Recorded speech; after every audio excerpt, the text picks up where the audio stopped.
Welcome to IT Visionaries, created by The Mission, your number one source for accelerated learning. On this episode of IT Visionaries, Ian sits down with Juan Perez, Chief Information and Engineering Officer at UPS.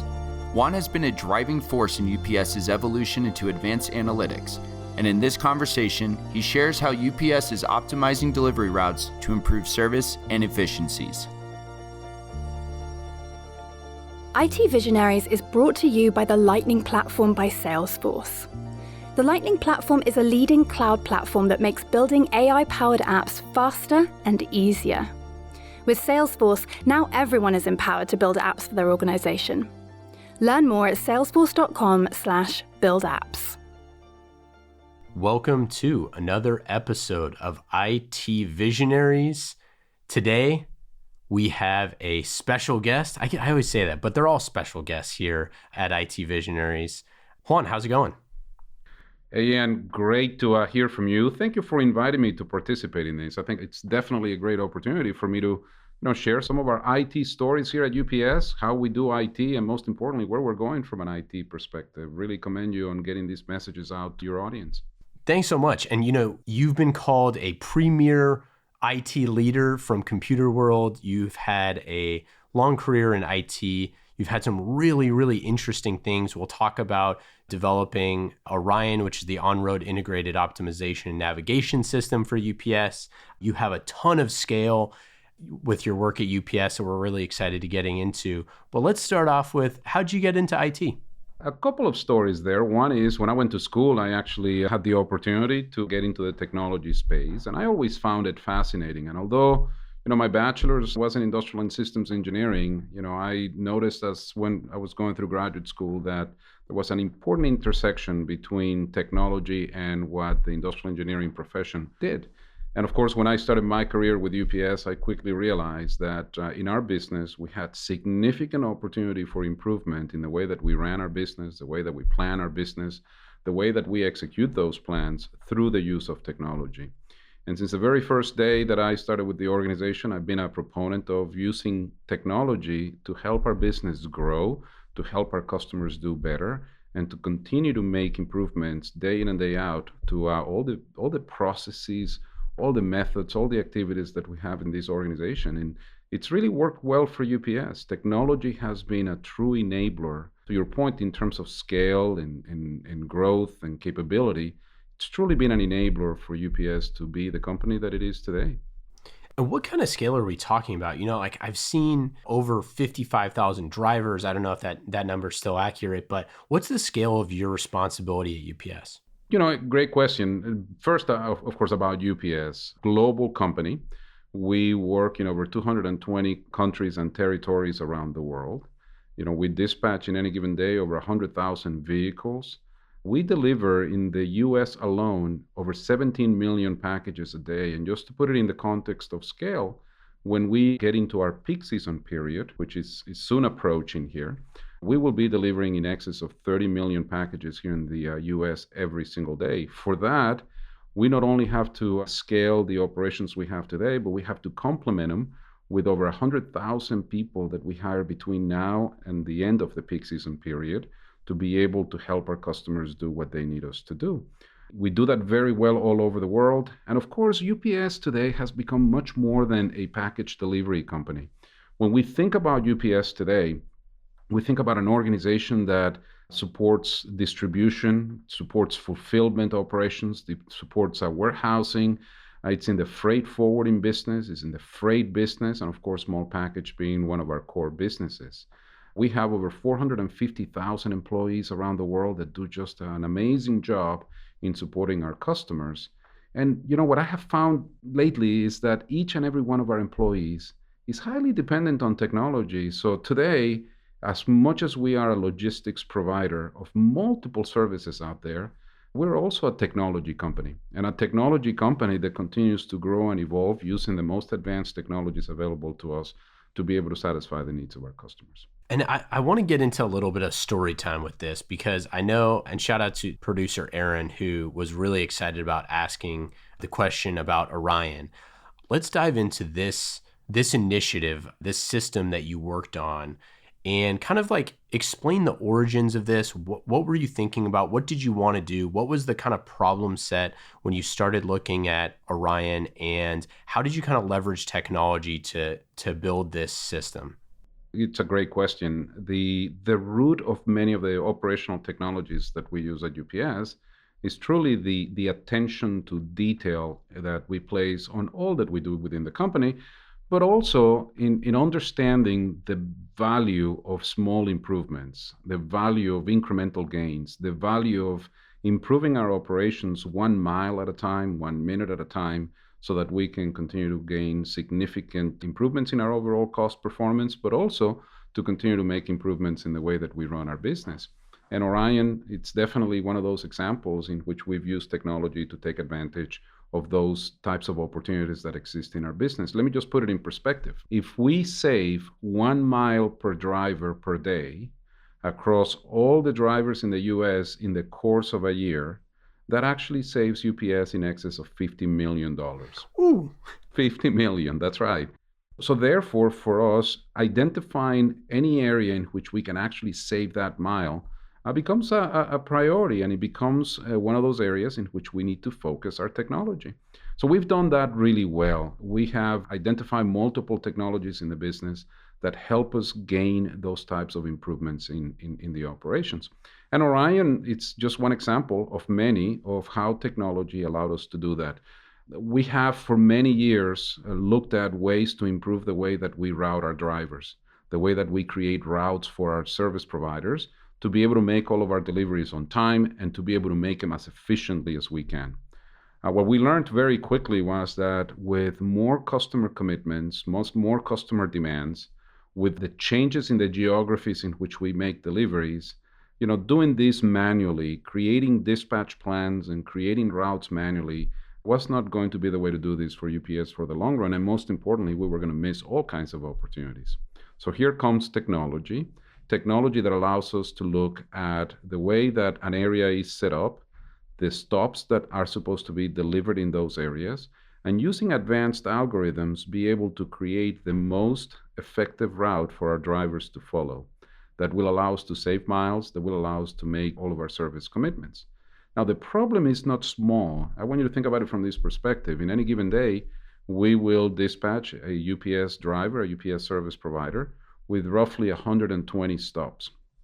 You have so many different ways of getting those stops delivered.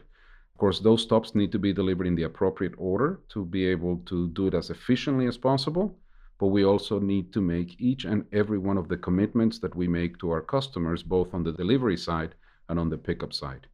Technology comes to the rescue, because to solve a problem at that scale for every driver in the network in the US, it requires significant technology to be able to do it right every single day.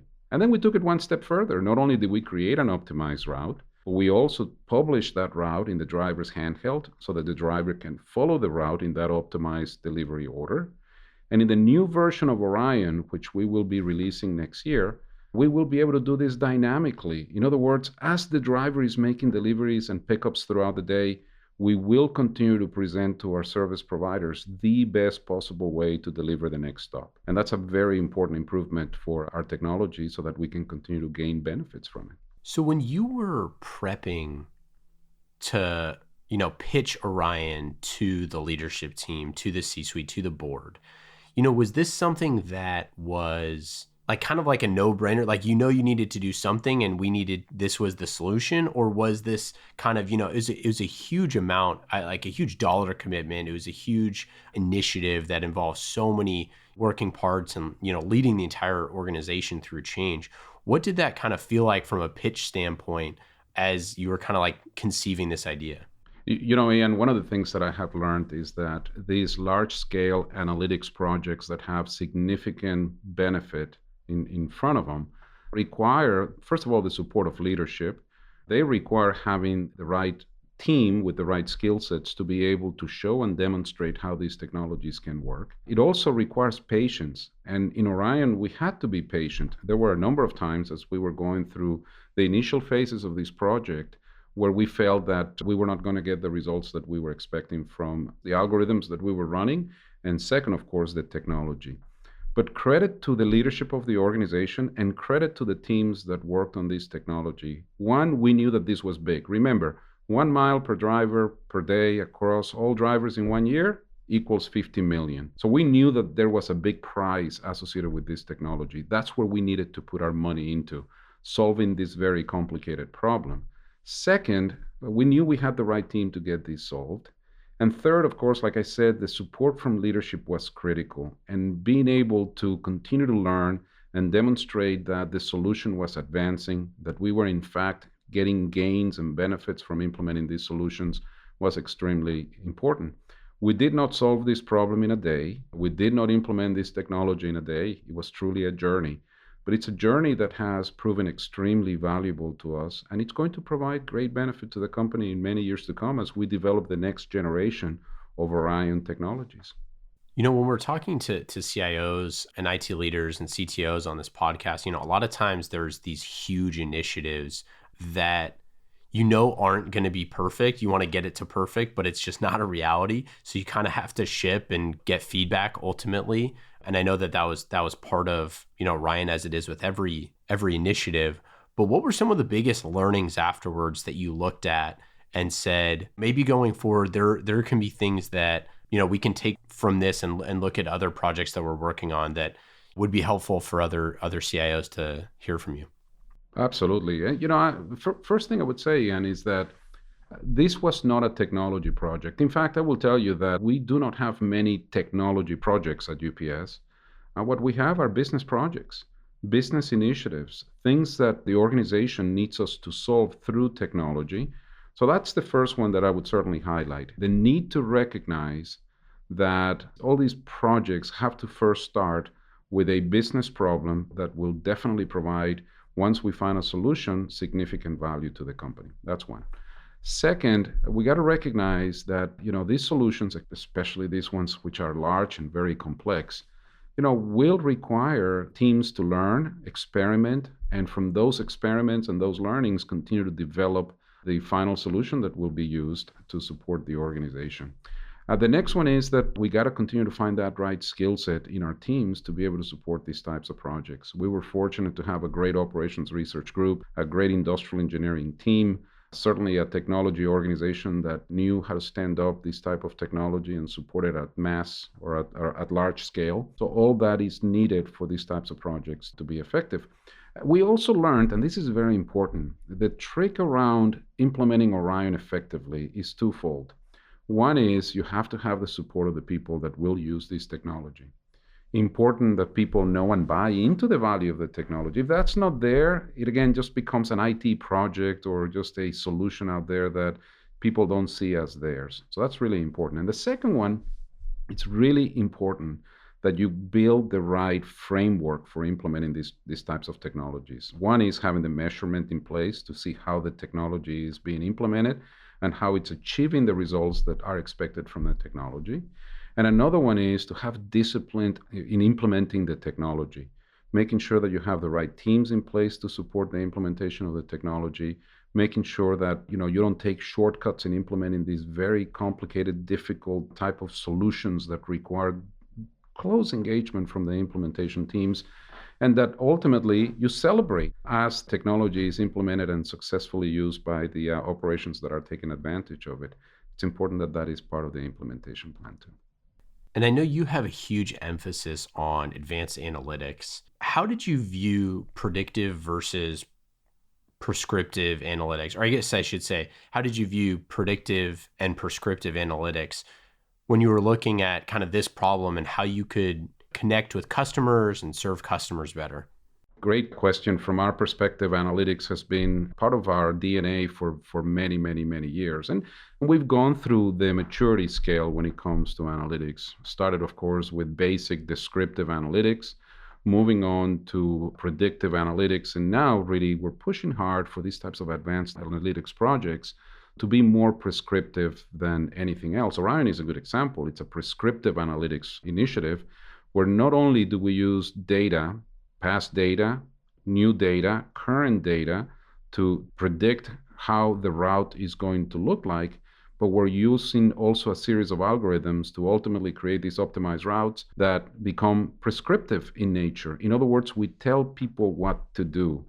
To me, that becomes a much more effective way of using all this data, and we need to continue to go down that path of taking advantage of data to create prescriptive methods, prescriptive approaches to doing things in the organization. And we have a number of active projects today that are really geared towards being prescriptive in nature, using data to better forecast what our volumes are going to be during the peak season periods, for example, and using that data effectively to adjust our staffing and adjust our overall asset plans in a much more real-time approach than what we've done in the past, all through the power of analytics. Now, one thing that I will definitely say, Ian, is that whenever we select projects that take advantage of such large amount of data, that require such high levels of compute power, it's really important that you select the right problems for the organization to solve.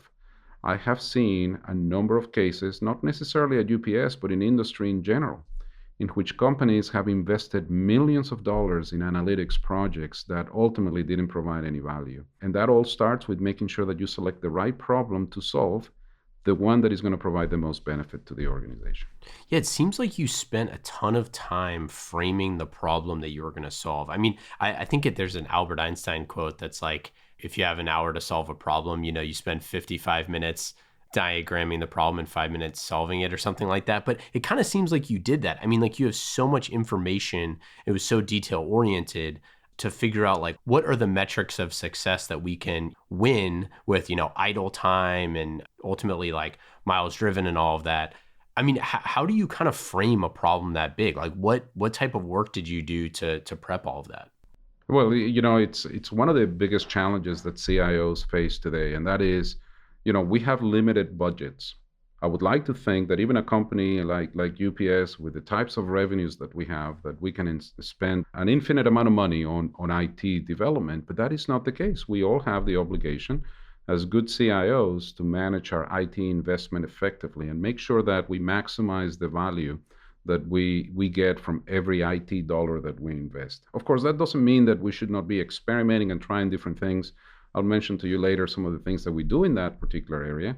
But at the end of the day, when you're going to put a big bet on something, when you're going to make a sizable investment in technology, it's really important that you have a clear idea as to how that technology is going to change the business. It's going to really influence the way that we do business in the company. And that's what we realized with Orion and with some other initiatives where, we've recognized that those are the ones that we need to make a heavy investment in because they have the potential of truly altering the way that UPS does business. We talked about Orion extensively. I will tell you another one on the customer side, which has truly changed the way that UPS interfaces and interacts with customers, the development and deployment of the UPS My Choice platform. My Choice is for the receivers, for the consignees, a mechanism for them to get alerts on their shipments, to be able to manage their supply chains, their personal supply chains at home. It's a mechanism where they can actually schedule their deliveries when they want to, and even get additional information on when specific packages are going to be delivered to their homes. We made a big bet on that, and it's working really well for us. Today, we have over 52 million subscribers in that platform, giving us unprecedented access to those individuals who now are also influencing shipping decisions. And we're really excited because, next year, early next year, we will be deploying the same type of technology, but now for businesses.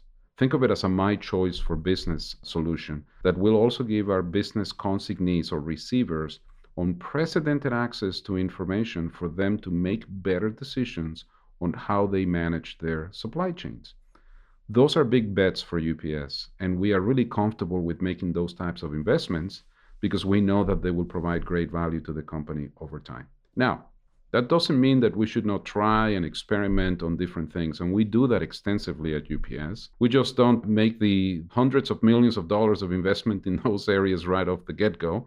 We make sure that we take a disciplined approach to testing concepts, to understanding where the opportunities lie, to making sure that we ultimately design solutions that the customers truly want, and not invest in technology for the sake of investing in technology, but more importantly, investing in technology for the sake of helping our customers grow and supporting our overall business strategy. Yeah, it seems like you have obviously a lot of trust from leadership, and because you keep driving back to business outcomes, that there is, a lot of thought going into those investments. You talked a little bit about experimentation. So how do you do experimentation? How do you run experiments at UPS? How do you kind of like have bottom-up refinement and innovation happening within a large company? Oh my goodness, that's so important for us to keep alive and well here in the company. We recognize that. What I would tell you, Ian, is that it's not just one method to support and drive innovation in the company. It's multiple. That's what I have found. You cannot just lock yourself into having only one mechanism for driving and pushing innovation in the company, or just one group that is responsible for innovation in the company. In fact, many times the best innovation that we see in our organization comes from the people that are doing the job every single day. And it also comes from our customers who are telling us constantly, where we have opportunities to continue to improve the way that we do our business. So we do the typical things. In IT, we have a very active group of millennial employees. And of course, we are very active in recruiting interns and co-ops in the organization. And every year, I personally sponsor a hackathon. And the innovation, the creativity that I see coming from these teams, of course, supported by senior IT leadership, of course, engagement from the IT teams themselves, plus our interns, plus our co-ops. And it's amazing to me to see what in just a matter of 24 to 48 hours, the types of ideas that come to life as a result of these hackathons.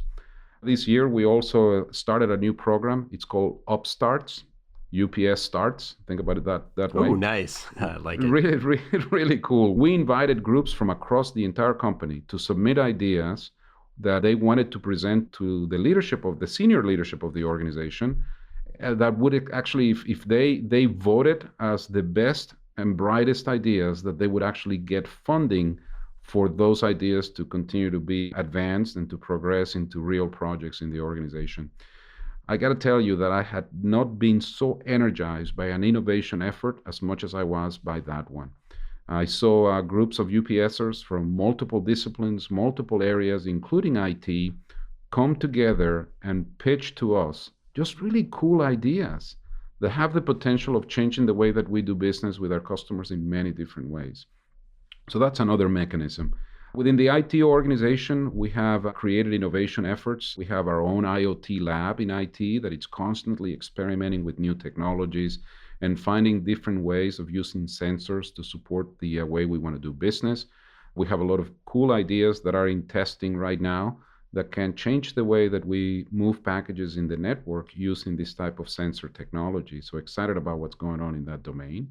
And then, of course, we've created a platform in this company and where anyone can send an idea. I keep, as a CIO of the company, I truly keep an open door policy where anyone who wants to share a concept, an idea, can reach out to me and we can talk about it. Now, some will become real ideas that we pursue.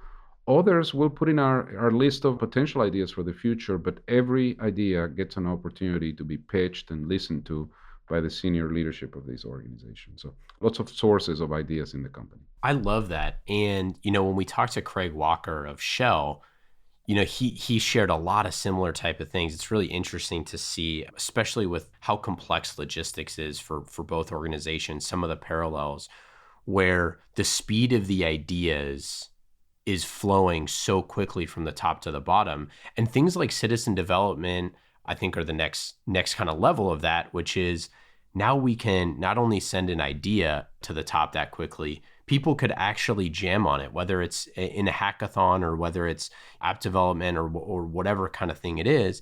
You can actually build the prototype that quickly. And I mean, is that sort of stuff really fun for you? Is it really exciting? And what are the kind of projects that you've seen already from that?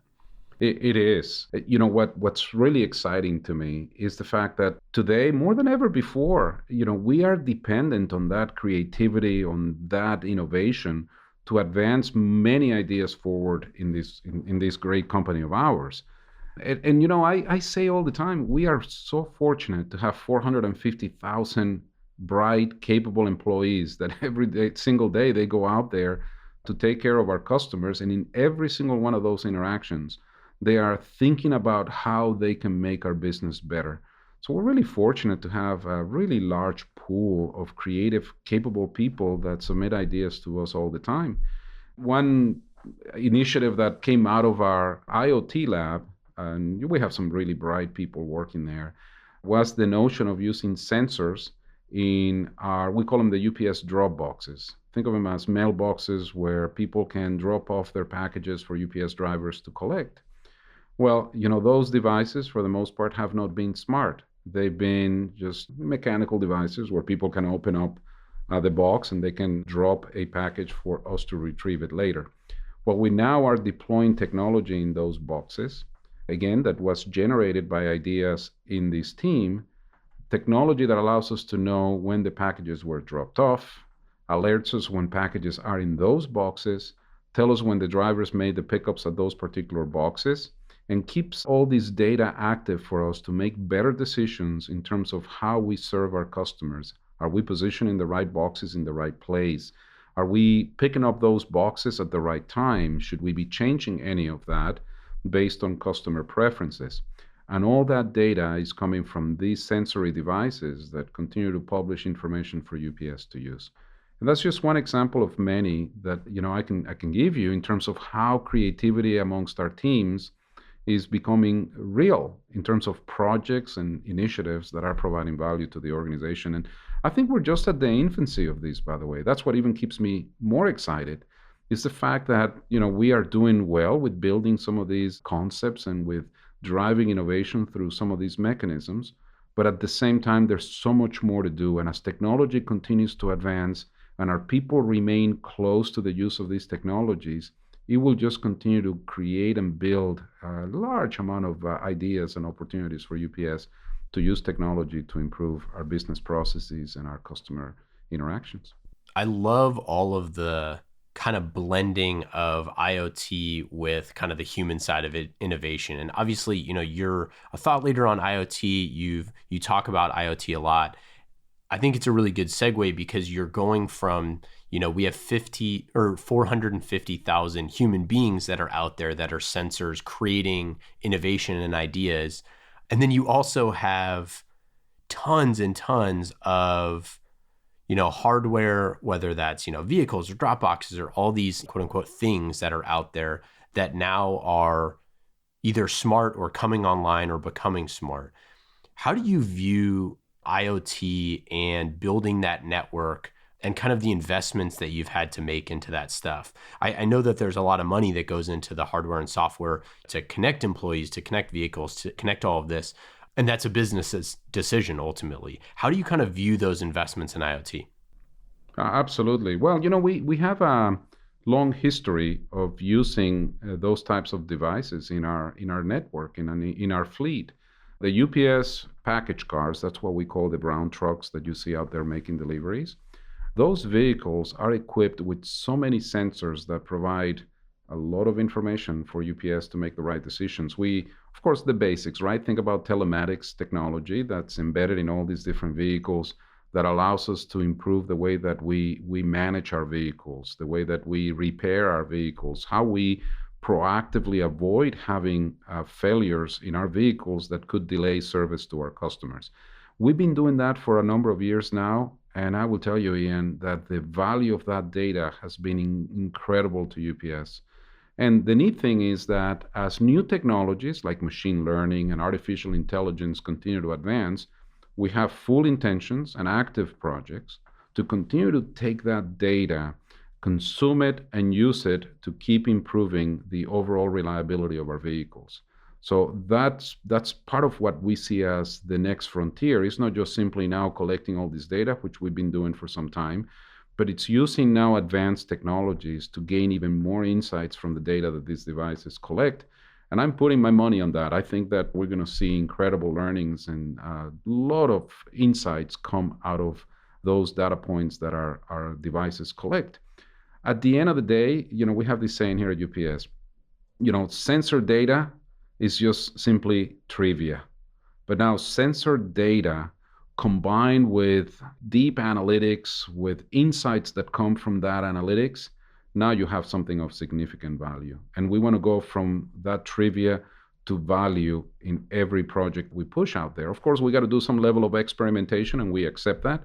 But at the end of the day, we definitely want to make sure that all these types of sensory-based projects ultimately provide value to UPS. That's the trick. We are working actively on a brand new driver handheld device. We're really excited about that device because now it takes connectivity to a new level. We believe our next generation of handheld devices for our drivers will be able to connect with many more sensors, with many more devices between our customers' homes, between our business partners out there, to continue to collect that data and derive even more insight and, in many cases, new services to our customers. And so when you're talking about those types of sensors, I mean, is it like when the back goes up, when the vehicle stopped, where packages are inside of the vehicle? Like, what are those kind of sensors that you have on an individual vehicle?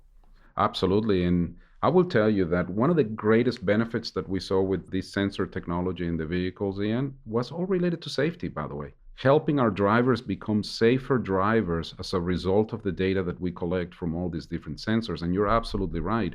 We have sensors, of course, the typical engine sensors that we have in our vehicles, right, in our personal cars, that provide data to us on everything that is going on those engines. But we also have sensors on the doors. We have sensors on, of course, seat belts. We have sensors on the front door, the rear door, the side doors, to be able to monitor all that different activity. We collect GPS data from multiple sources. We collect GPS data through the handheld device that the drivers have, but we also collect GPS data from a device that resides in the vehicle itself. So we now have just great visibility to what is going on with those particular routes, with the activity that both the vehicle and the driver execute in any given day. And we use all that data to first help our drivers be safer, but second, to continue to make improvements in the way that we complete our deliveries, in the way that we provide service to our customers. The key, once again, is taking all that data and truly gaining insight from it. And that's where we are spending a good amount of our time these days. It's not so much on putting more sensors in the vehicle, although we're testing some other ideas to make it easier for our drivers to be able to identify packages for delivery from when they are inside the cargo area of the vehicle, but also to be able to just continue to improve the way that we provide services to our customers. And by the way, eventually pass more of that information to our customers for them to be able to improve their own business processes. Okay. Those are all the tough questions. Now we're going to get into the lightning round. Are you ready? I am ready. Let's go. These are just fast and easy questions, just like the Lightning platform by Salesforce. So, Okay. Fast and easy. Number one, app you are using on your phone that is the most fun. The app that I'm using on my phone that is the most fun, I'm a big baseball fan, and I will tell you that I really like the MLB app on my phone. Ooh, that's a good one. We haven't got that one yet.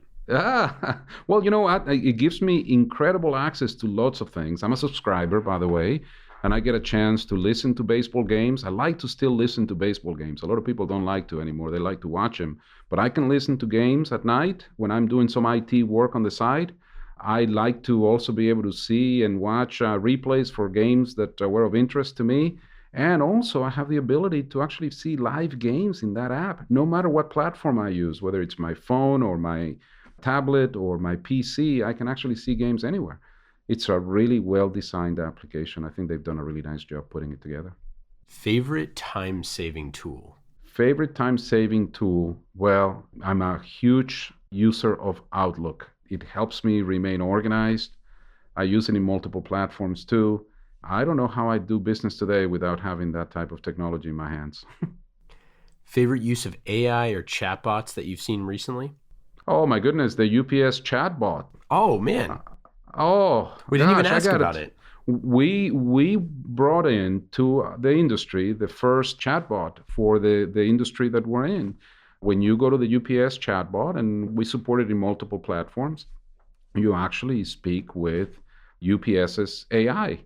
And, you know, talk about the continuous improvement in technology. It's truly amazing how this technology has evolved over time. We started with a very basic UPS chatbot, And today our chatbot is getting more used than ever before, solves a lot of problems for our customers when they have questions, when they have, they want to communicate with UPS, and it actually has helped us reduce expense in our call centers.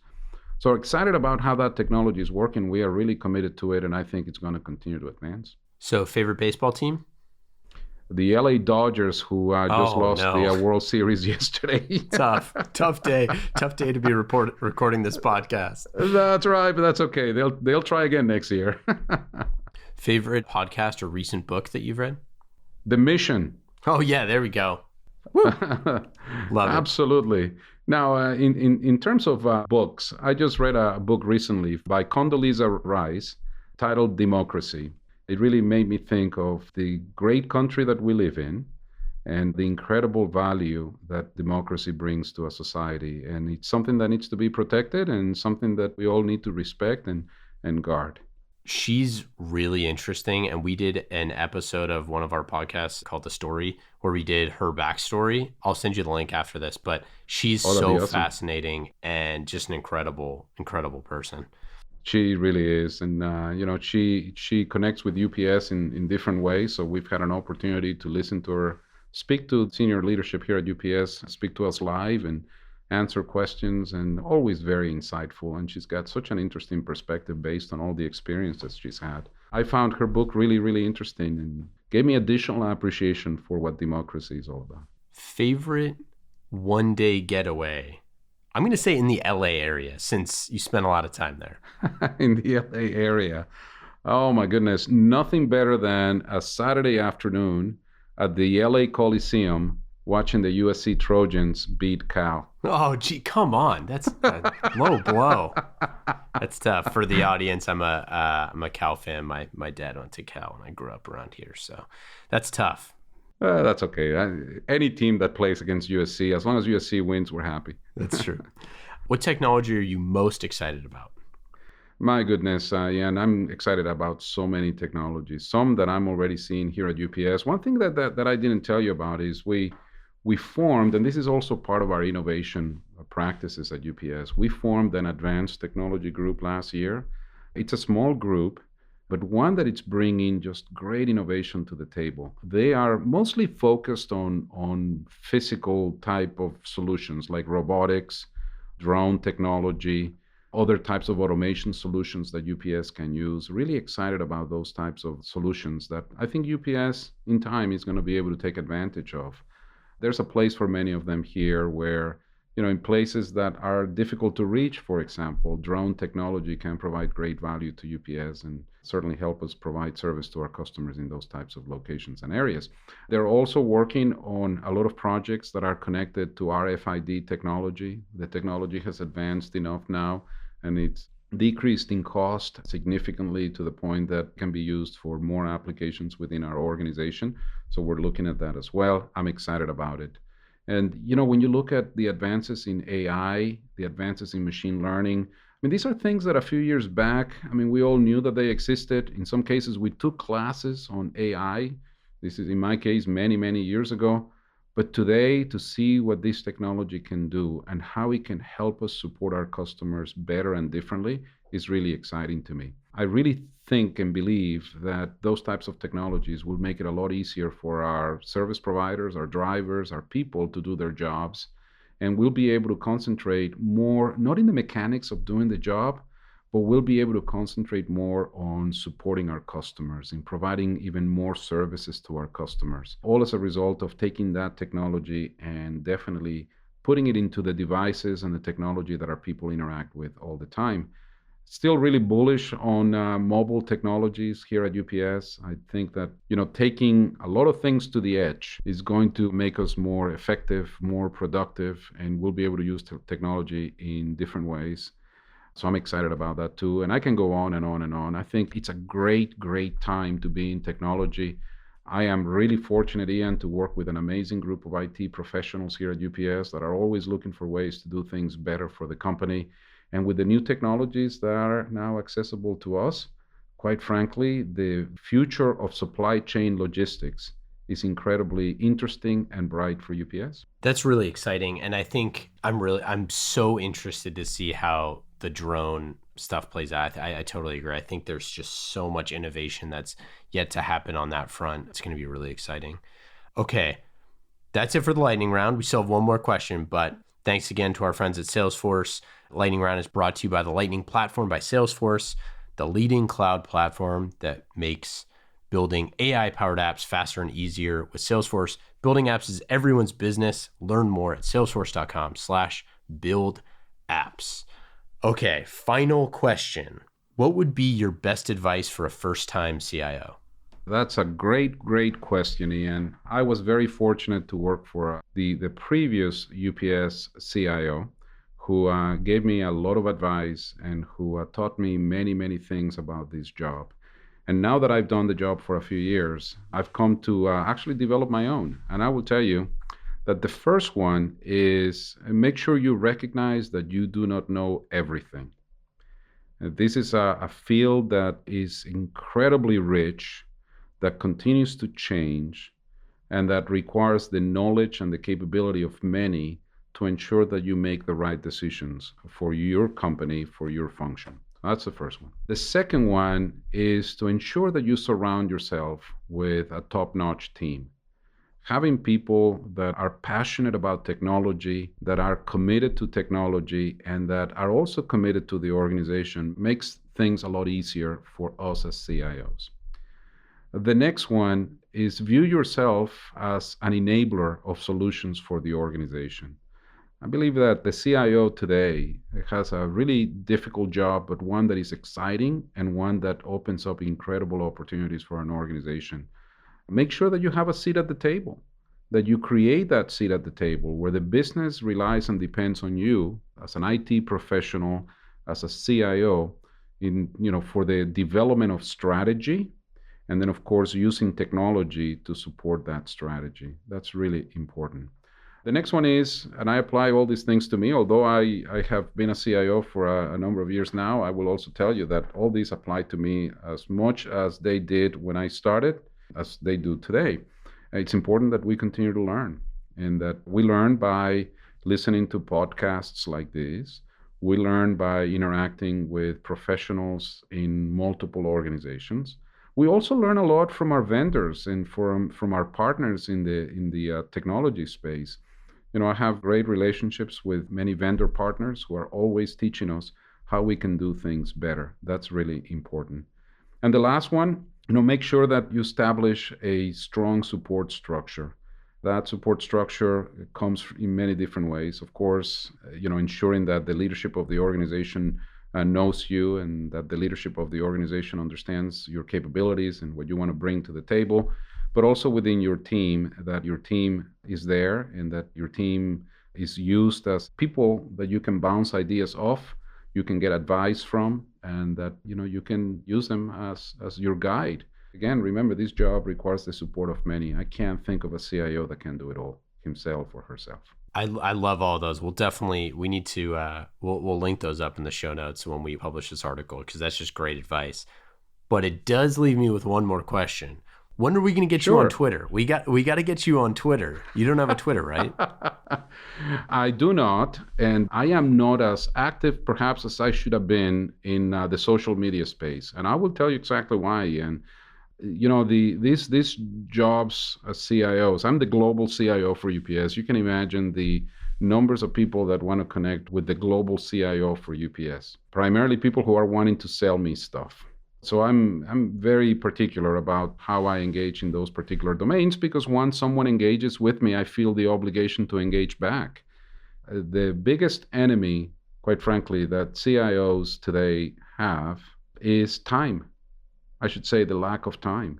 And it's very important to be selective as to where you spend your time. I probably should have added that to the other list. Making sure that you're very selective as to where you spend your time. You can spend a lot of time on things that will provide little to no value to the organization. Got to be very focused on those things that provide the most value. Well, we just need more. We need more of your thoughts and your wisdom. So we got to have you on again here in the future to talk more IT visionary stuff, because it was great having you on. Really exciting stuff.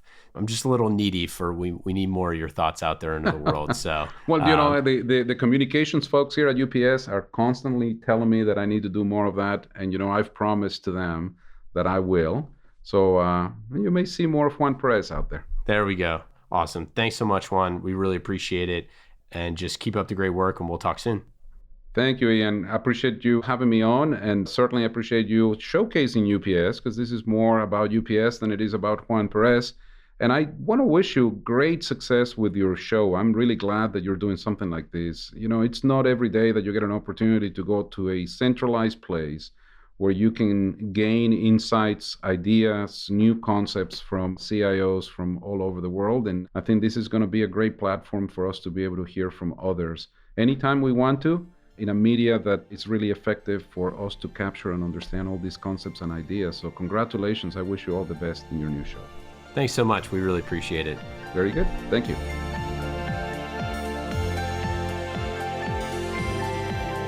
Thank you again to our friends at Salesforce. IT Visionaries is brought to you by the Lightning Platform by Salesforce, a leading cloud platform that makes building AI-powered apps faster and easier. With Salesforce, now everyone can build apps for their organization. Learn more at salesforce.com/buildapps.